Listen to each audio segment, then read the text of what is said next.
so... Nah. Persona. Just the name alone strikes a chord with every JRPG player out there for one of two reasons. They absolutely love the spin-off of the Shin Megami Tensei series, or absolutely hate it. It seems like a real Marmite thing it's got going on. Regardless of your stance on it, there is no denying that it's an absolute juggernaut of the gaming world, and a flagship for weeb games adoption in the West, and often a wonderful entry point for a lot of people into the concept of turn-based JRPGs, and today, the fourth entry in this historic franchise is just what we will be talking about. Hello everyone, my name is Berk the Gaijin, and I recently downloaded Persona 4 Golden on Steam, and have been playing through it again, remembering the joy of going through this quirky game after a good friend introduced me to it many, many years ago. The concept of the party system was totally foreign to me. Something as simple as building friendship with each party member was totally new, and I fell in love with it. So much so that I still enjoy JRPGs, with my main fix coming from the recent switch to turn-based approach that Ryuga Gotoku has taken with the Yakuza franchise. This franchise is ginormous. Just this spin-off of the main Shin Megami Tensei franchise alone has 6 main entries into its series of games. Firstly, there's Revelations Persona, followed by Persona 2 Innocent Sin, Persona 2 Eternal Punishment, Persona 3, Persona 4, with the later release of Golden becoming the de facto base game, and Persona 5, with a similar thing happening with Persona 5 Royale becoming the commonly referred to as base game, as well as an obscene number of spin-offs. In fact, 27 by my count, ranging from a tournament-style fighting game, which, by the way, hilariously, in-game, the tournament is called the P1 Climax, a very obvious nod to New Japan Pro Wrestling's G1 Climax, a card-based gacha, and, no joke, a dancing game. Damn, this franchise is challenging Pokemon with the number of games it has in its universe. This franchise was created by Atlus, a Japanese company responsible for the aforementioned Shin Megami Tensei series, Catherine, and recent Game of the Year nominee, Metaphor ReFantazio. But our game of focus today was initially released in 2008, with a follow-up Redux Golden releasing in 2012 and being the main game that was ported from that point forward. I am of course talking about Persona 4. In Persona 4, you play as Yu Narukami, a young transfer student who just moved to the sticks because his parents had to focus on their careers. So he goes from the hustle and bustle of Tokyo to the quiet and dozy town of Inaba. While in Inaba, he lives with his uncle and head detective of Inaba's police force, Ryotaro Dojima, and Dojima's young daughter, Nanako. When he first steps into Inaba, leaving the train station, however, he meets a girl who seems extremely familiar despite never meeting. An almost otherworldly girl. Thinking he's in for a rather dull year, Yu retires to his new bedroom upon getting home, to rest, after his long train ride, and finds himself suddenly lost in a dream, where a mysterious figure starts challenging him to find the truth, before fading away, leaving Yu with nothing but questions and confusion. The next day, Yu heads to his new school, but not before watching a gingerhead boy crash his bike in the rain. A boy we would later come to know and love as the first member of the party and total bestest bud, Yosuke Hanamura. Upon arriving at class, Yu introduces himself and is seated next to a green jacket-wearing student known as Chie Satanoka, the third member of our party, and after class, briefly meets the fourth member of the crew, Yukiko Amagi, and prepares to get used to his new surroundings for the next year. Little did he know, however, just how important these people would become to him, as well as an underclass ruffian, an idle princess returning to her roots, and number one girl for you. I don't care if people argue that it's not canon because it's in the manga. She's the number one girl, goddammit. I will argue this to the day I die. A detective prince and a big, sentient bear mascot. Not long into his stay in his new home, The very first day of school, in fact. A body found hanging from a power line ensures the following year would be anything but quiet, and launched he and his new friends into the total chaos of a murder investigation, the likes of which this sleepy town had never seen, which spirals to encapsulate everyone in it.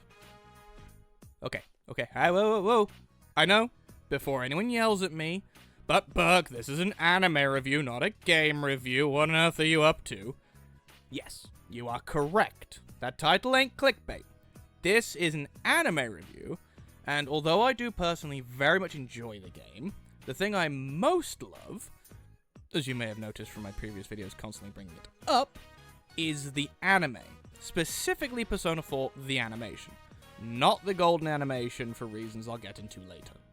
As I may have mentioned before in some of my videos, when someone asks me what's my favorite anime of all time, I actually choose Persona 4.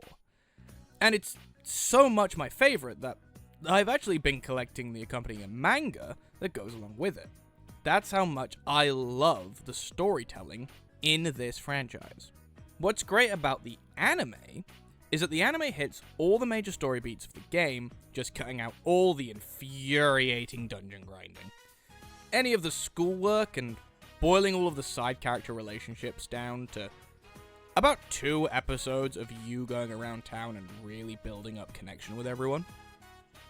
The other major changes, much like the manga, even though in that his name is Soji, but we ignore that, Yu gets given an actual name and a voice, as it's kinda hard to do an anime about a character whose only sounds he makes are reaction noises.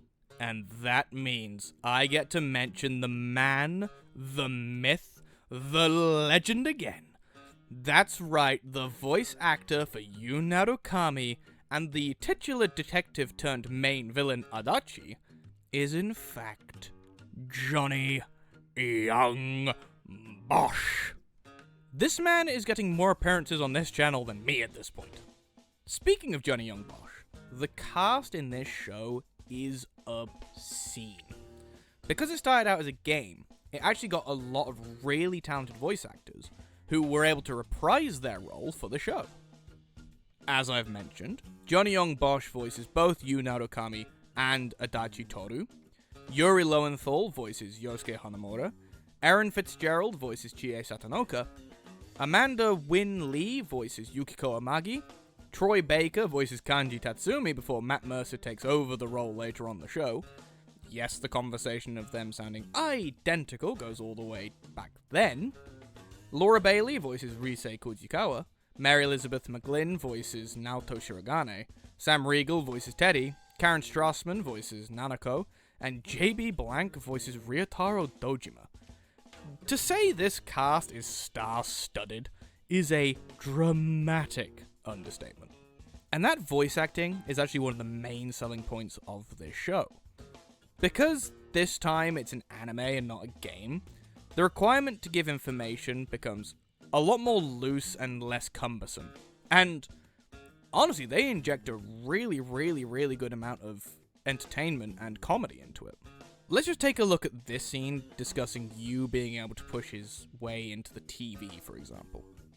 But weird voices aside, what was that about getting sucked into your TV? Were you that tired last night? You must have just fallen asleep in front of your TV. That'd be one interesting dream, though. I like the part where you got stuck because your TV was too small. That's pretty realistic. If it had been bigger... Oh, that reminds me.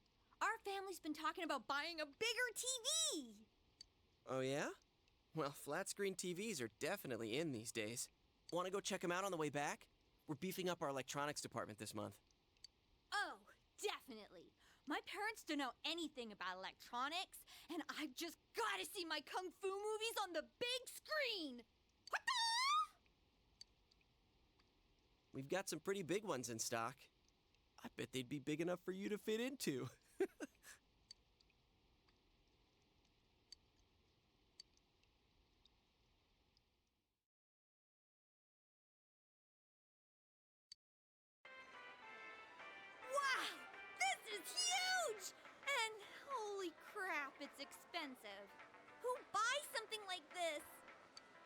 I don't know, rich folks? Honestly, not many people shop for TVs here. That's why we don't have clerks around. Huh. Not worth trying then, I guess. Well, at least looking's free.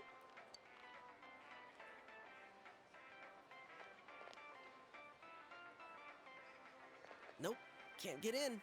Figures. This proves it. It was all just a dream. Oh yeah, what kind of TV do you... Huh? Something wrong, Yosuke? Is his arm in the TV? Whoa. Is that some kind of new model? Like with a new function? Hell no! You gotta be kidding me. Did you really stick your hand through the screen? Oh man, this is for real. That's some magic trick, man. So how's it work, huh? What's the magician's secret?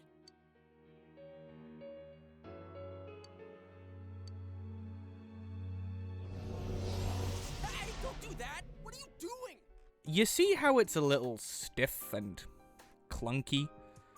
Because the game works off of text boxes that pop up, the actors can't really get into a rhythm and have to just keep it to the basic acting as depicted in the script. Whereas in the anime, they have a lot more leeway to be a lot more relaxed. Listen, dude, I know chances are you were just dreaming it, but not fitting into the TV because it was too small sounds kind of believable. Well then, what do you say we give it a shot on a bigger TV? Good idea. We could try with one of the big screens over at Juness. That should fit you. Wait, so we're seriously doing this? Yeah, why not? I've been wanting a new TV anyway. Maybe you could use your connections and cut me a deal. Of course I cannot. That explains why she skipped school today. She didn't text me back either. Huh? Whoa! Your hand went right in! Dude, how are you pulling this off? Whoa, that's awesome! I think I can go in even farther. Go in farther to what? This is gonna make me piss myself! Hold it, will ya? Yeah, we're in a store. Just come with me and chill out for a sec. Come on, what are you doing? doing? See how it's a lot more loose and just relaxed? With a good amount of room for reactionary acting, and just a lot more room to play. Plus, Johnny Young Bosch plays Yu as genuinely one of the funniest anime protagonists, for how nonchalant he is about literally every single part of this situation. Hey, try to stick your hand in there and get Teddy's attention.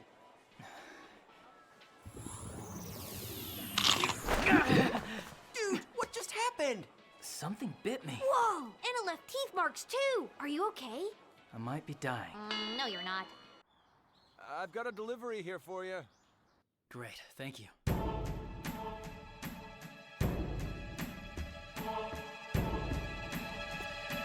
Hey, big bro?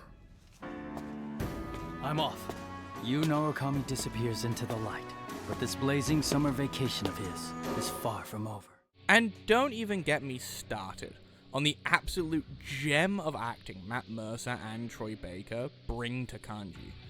His entire arc of him facing his true self, and the awkwardness surrounding his need to come to terms with the fact that it's totally okay to have a feminine side, is obscenely funny. I am so hot, I am on fire! You know I've got a smoking hot body. What should I do with it? My blood is boiling. It makes me want to groove and shake my thing. Here I go!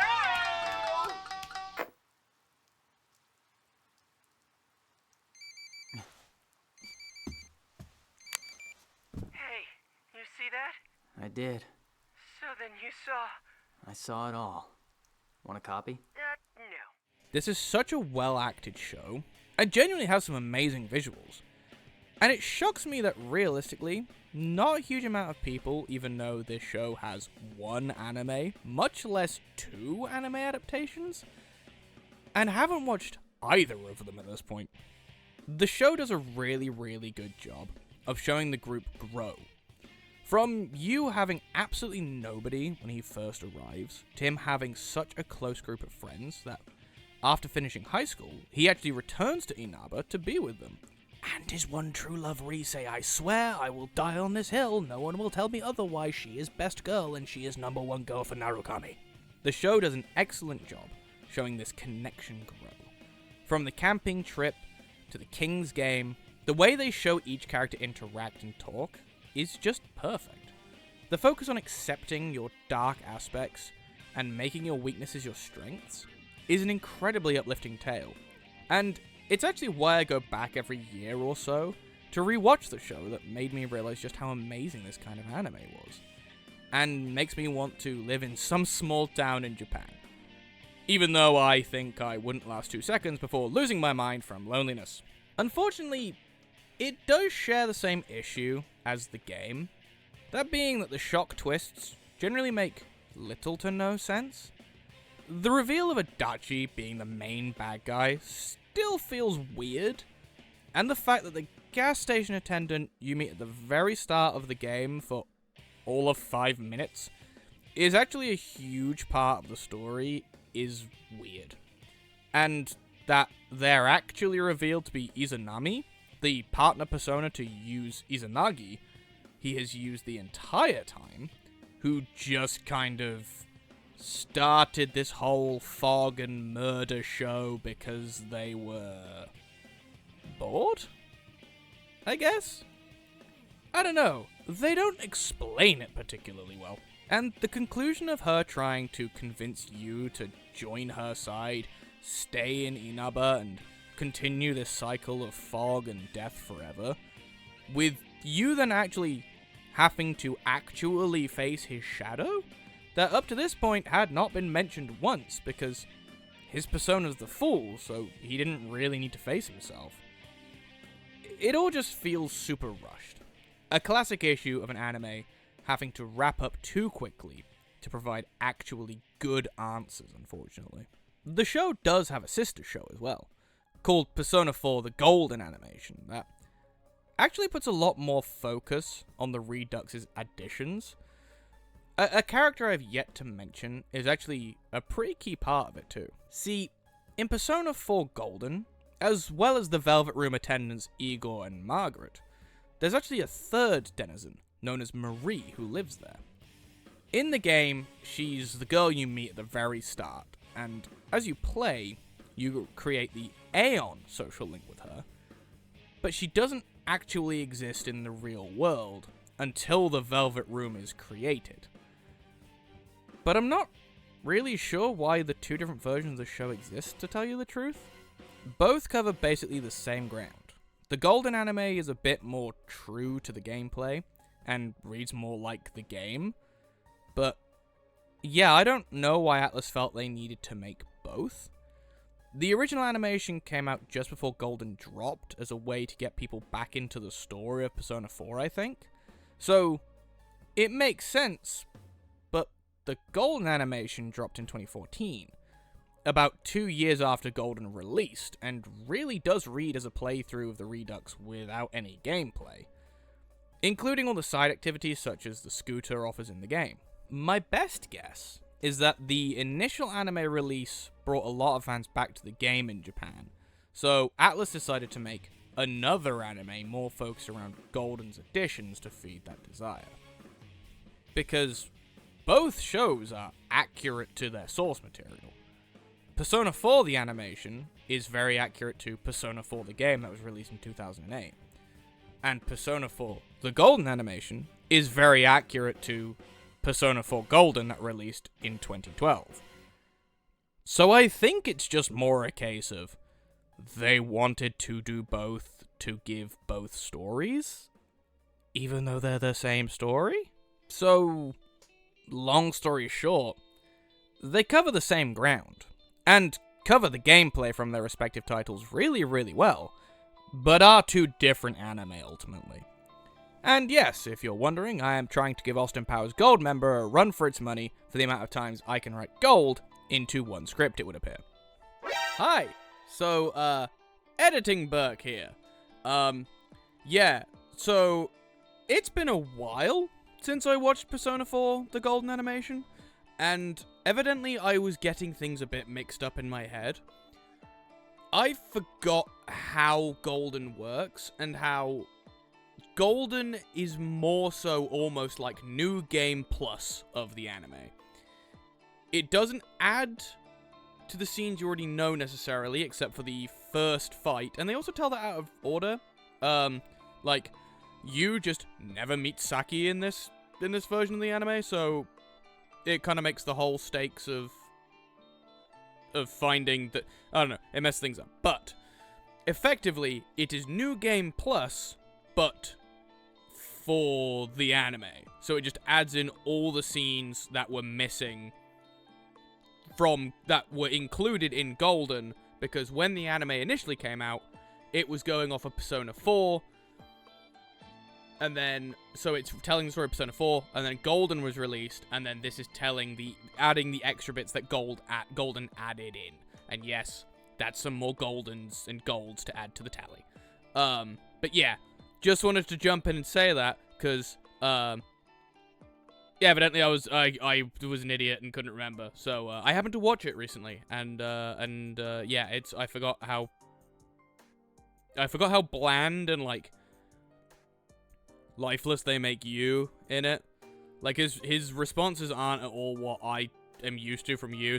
But anyway, yes, he's also like an ultra giga chad. I'm getting off topic, but he's like an ultra giga chad in it, which is very strange. Like, the first fight is obscene, and like just the giga chad energy as he stands over everyone with like a million shadows attacking, it's mental. But yeah, I just wanted to hop in to say that, because yeah, I just straight up forgot. So yeah, back to the normal video. At the end of the day, I think this anime deserves a lot more attention than it actually gets. If you're a fan of the games, good storytelling, and just overall great voice acting, this show is absolutely worth taking the time to sit down and watch. It's so silly at times and so goofy, yet serious. You just can't help but laugh and be happy with what you're watching. But that's where I'm going to leave this video. Thank you so much for watching this video. I just want more people to get a taste of the show, and if you already adore it, hey, let me know your favorite scene in the comments section below. And if you've played the game, which is your favorite Persona? Which is your favorite game from the franchise? It's a bit basic, but I'm an Izanagi guy myself, and as you can tell, Persona 4 is my go-to. If you like this video, please consider joining the investigation team by hitting the subscribe button and activating the like arcana, as well as getting more people in the team by sharing this video. I have been Berk the Gaijin as always, and remember, tell your friends, tell your family, tell a stranger on a train, and anyone who will listen, that this is where you'll find all the freshest of dumb content. And I hope wherever you are in the world, you're having a sugoi morning, afternoon, or evening, or generally one hell of a day. And I will see you in the next video. Sayonara. Bye-bye.